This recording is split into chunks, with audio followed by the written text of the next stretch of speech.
이어서 빼놓을 수 없는 암호화폐 이슈 소식 전달드립니다. 첫 번째 소식입니다. 트럼프 행정부의 비트코인 전략 준비 자산화 정책이 시장 변동성을 키우고 있습니다. 당선 이후 친가상자산 행보로 비트코인 가격이 급등했으나 고율 관세 정책과 글로벌 불확실성이 커지면서 투자 심리가 악화되고 있죠. 가격이 9만 달러 아래로 하락했는데요. 비트코인 현물 ETF의 캐리 트레이드 청산 그리고 뉴욕 증시 기술주 급락, 바이비트 해킹 등의 복합적인 요인이 시장에 부담을 주고 있습니다.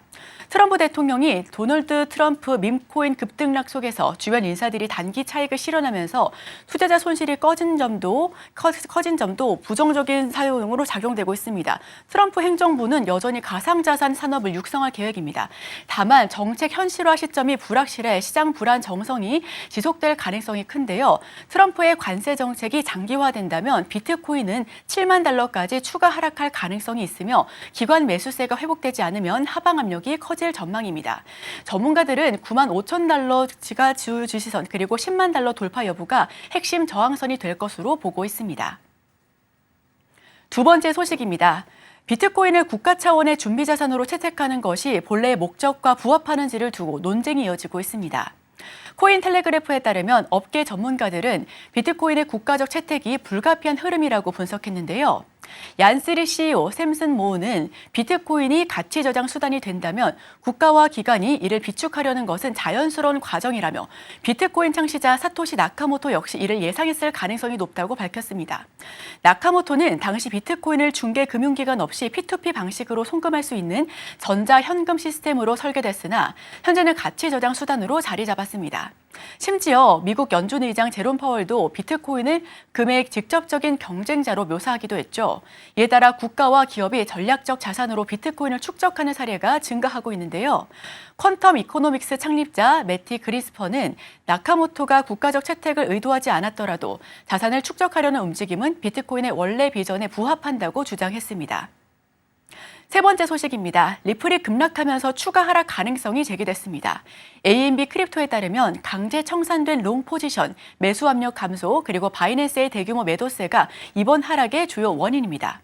XRP는 최대 50% 하락 가능성이 있으며 2달러 지지선 이탈 시 1.7달러, 최악의 경우 1.1달러까지 추가 하락할 전망입니다. 현재 XRP는 100일 지수 이동 평균에서 반등을 시도하고 있으나 과거 사례상 이는 일시적인 지지선일 가능성이 큽니다. 과거 리플은 XRP-L 로드맵 발표를 통해 기관급 디파이, 덱스, RWA 토큰화, 대출 프로토콜, EVM 사이드체인 등을 도입할 계획입니다. SEC의 암호화폐 규제 완화와 XRP ETF 승인 기대감이 시장에 긍정적인 영향을 미칠 것으로 전망되는데요.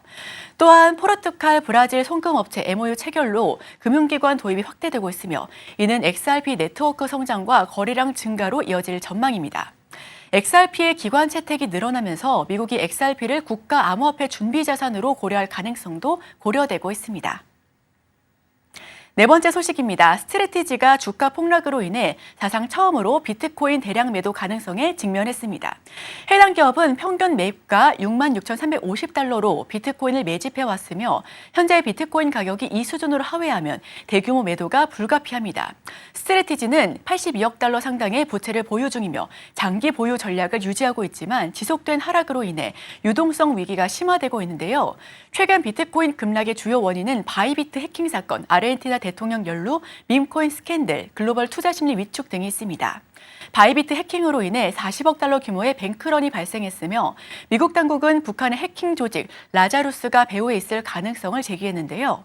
한편 미국 증권거래위원회가 코인베이스와 로빈후드에 대한 소송 철회를 결정하며 암호화폐 자산 규제 완화 가능성이 커졌습니다.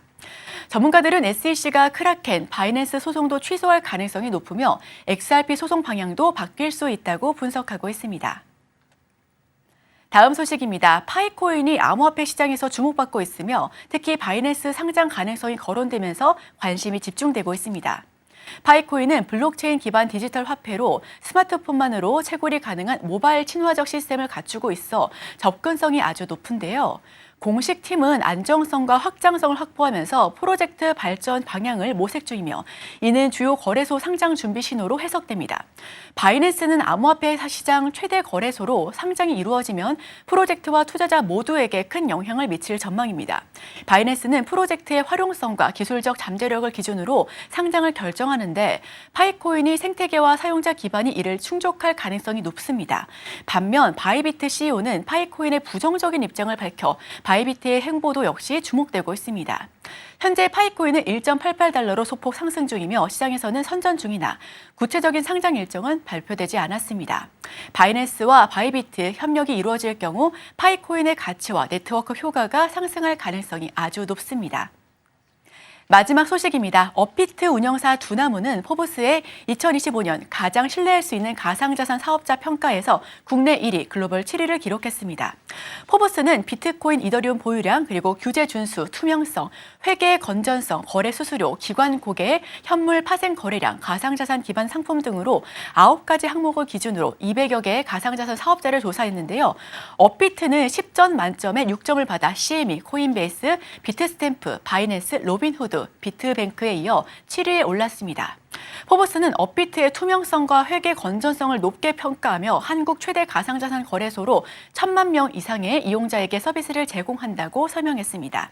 업비트는 또한 글로벌 디지털 금융 분석업체 카이코의 2024년 4분기 평가에서 글로벌 5위, CC데이터의 2024년 11월 평가에서 글로벌 14위를 기록했고요. 두나무 대표는 서비스 품질, 보안, 투자자 보호 등 다방면에서 지속적으로 노력하겠다라고 밝혔습니다. 지금까지 코인 소식 전해드렸습니다.